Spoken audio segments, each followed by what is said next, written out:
Israel Hamas இடையே போர் நிறுத்த ஒப்பந்தம் ஜனவரி 15ஆம் தேதி கையெழுத்தாகுது. ஜனவரி 19 நடைமுறைப்படுத்துறாங்க. 33 இஸ்ரேல் கைதிகளை ஹமாஸ் விடுவிக்கணும் அப்படின்ற நடைமுறை இருக்கு. அதுக்கு பதிலா இவங்க 1900 பாலஸ்தீன கைதிகளை இஸ்ரேல் விடுவிக்கணும்னு சொல்றாங்க. சோ அது செயல்பாட்டுக்கு வருது. கொஞ்சம் கொஞ்சமா நடைமுறைப்படுத்துறாங்க.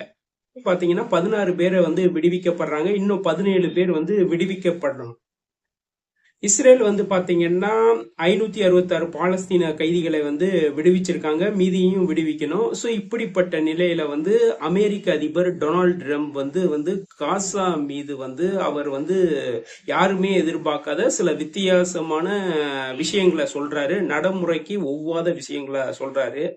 அது ஹமாஸ்க்கு என்னன்னா ஒரு கடுப்படிக்கிற செயலா இருக்கு. ஏற்கனவே பாத்தீங்கன்னா காசா மக்கள் தங்களுடைய பழைய இடத்துக்கு போறப்ப ஏற்படக்கூடிய பிரச்சனைகள், அதாவது இஸ்ரேலுடைய ராணுவம் என்னன்னா மனிதமான உதவி பொருளை அனுப்புறதுக்கு டிலே பண்றாங்க அப்படின்ற ஒரு விஷயம். ரெண்டாவது காசா பகுதிகளில் என்னன்னா போர் விமானங்கள் மேல பறக்குது. அந்த மூணாவது பாத்தீங்கன்னா போர் நிறுத்த ஒப்பந்தத்தை மீறி செல் ராக்கெட் குண்டுகள் அங்கங்க வெடிக்குது. இதனால சில பேர் உயிரிழக்கிறாங்க. சோ ரெட் கிராஸ் கூட இது சம்பந்தமா கம்ப்ளைண்ட் பண்ணியிருக்காங்க. எங்களால போய் அந்த இறந்த உடலை மீட்டெடுக்க முடியல அப்படின்ற மாதிரி சொல்லியிருக்காங்க. நாலாவது சில இடத்துல துப்பாக்கி மூலம் சில இடத்துல தாக்குதல் நடைபெறுகிறதுன்றாங்க போர் நிறுத்த ஒப்பந்தம் இருக்கிற இந்த டைம்ல.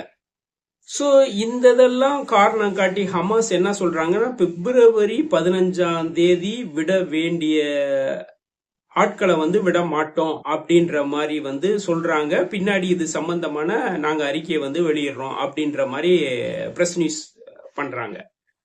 இது என்னன்னா இதுக்கடுத்து அமெரிக்க அதிபர்கிட்ட போகுது இந்த விஷயம். அமெரிக்க அதிபர் டொனால்ட் ட்ரம்ப்ல பிரஸ் மீட்ல கேக்குறாங்க. அவர் என்னன்னா சனிக்கிழமை 12 மணியோட வார்னிங் கொடுத்திருக்காரு. இல்லைன்னா அந்த ஒப்பந்தமே ரத்தாகும். சோ அடுத்து நீங்க ஒரு பெரிய அபாயகரமான விஷயத்தை எதிர்கொள்வீங்க அப்படின்ற மாதிரி அவர் சொல்லியிருக்காரு.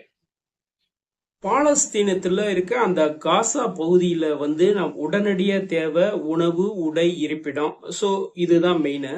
இது அங்க அதிக குளிர்காலம், குளிர்காலத்துக்கு தேவையான ஒரு நல்ல இருப்பிடம். எல்லாமே டென்ட் கொட்டாய் மாதிரி தான் அங்க போட்டிருக்காங்க. அதுக்கான ஒரு நல்ல இருப்பிடம் இல்ல.